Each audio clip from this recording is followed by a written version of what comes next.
audience wants to know so many things about you. But we'll briefly touch on your childhood, because I've known and I've heard and I've read that you've grown up in an environment which was filled with art and creativity.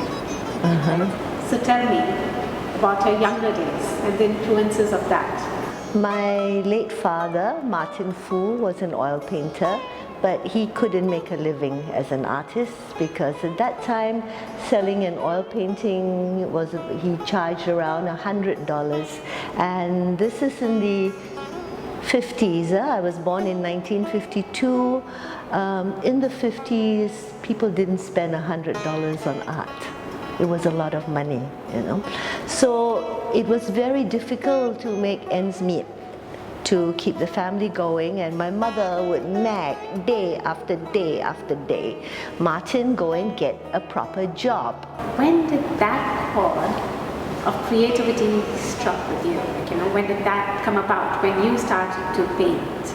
I always watched him, you know. I mean, there was no TV, there was nothing at that time, you know.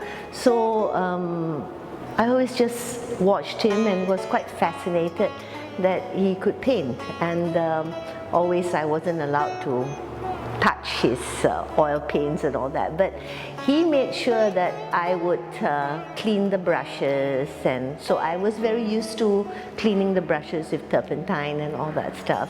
And then we didn't have money, and I had and I still do have a big love for Coca-Cola. Okay, and my mother wouldn't buy Coke for me, so very often when people ask me what made you paint, I said Coca-Cola, and Coke should really, you know, give me something for that. And because I wanted to buy Coke and chocolates and all the stuff that we couldn't afford or wasn't allowed to eat, I sold paintings. So I made little tiny artworks and sold it for, I just needed to earn $3 a month, that's all.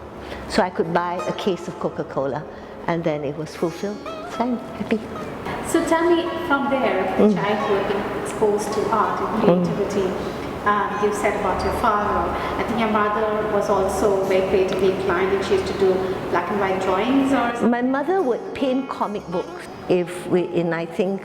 I don't know what paint she used, but it's like poster color. It wasn't expensive paint, all with color pencil. And one of my brothers was a watercolorist, but he only painted saints from the church, that's all. He never painted anything else. It was just one saint after another saint, that's all.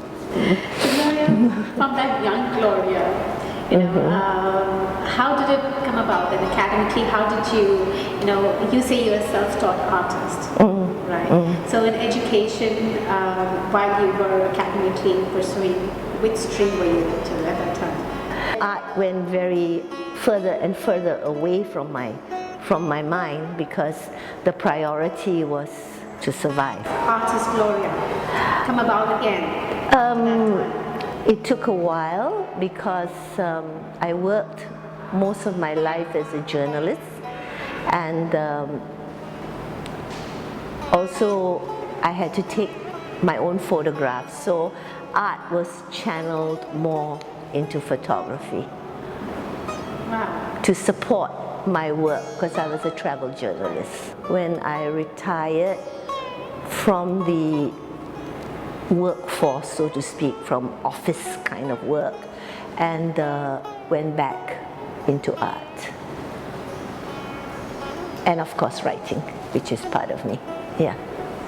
Yes, my father inspired, and I always refer to him as my first art teacher, because my father is the one who would tell me that this is a brush and this is oil paints and this is turpentine. So he did teach me something, and you know, this is what this is a portrait and this is still life. So he is still my first teacher. In 2008, I founded a charity outreach program called Circles of Love, and this program is worked in such a way that any of my art pieces, if sold, is donated the money is donated to charity. Gloria, tell me about this upcoming show that you're doing on Artsy. Artsy is the world's largest online platform, and through Gnana and Gnani Arts, they offered this, and I thought I might as well do a solo on it. I was already on Artsy because represented by the galleries, by 2 galleries in Europe that represent me. But they only put me on their website as one of the artists. But this was the first time I had the I was offered an opportunity to take up a solo on Artsy. So I said, why not? You know, because Artsy has a very good name, and since it was a solo, I was very, very keen. From your side, any few words that you can share with the upcoming artists today? I think a lot depends on why you're painting and the purpose, why. If, of course, you love art, that's why you paint, that is a given. I take that as a given. But if you're painting to raise money, for a livelihood, then you have to be a little bit more sensible. You know, you can't throw everything to the wind. You have to be a little bit more inclined towards commercialism. You have to give people what they want in order to survive, because it's very tough, even more so now with COVID. Right. Yeah, because art is a luxury for a lot of people now, you know. And but if you have the ability or to do this just for the sheer pleasure of it, then go for broke, you know. Paint to achieve freedom. So thank you so much for having this Pleasure. Thank you very much for your time.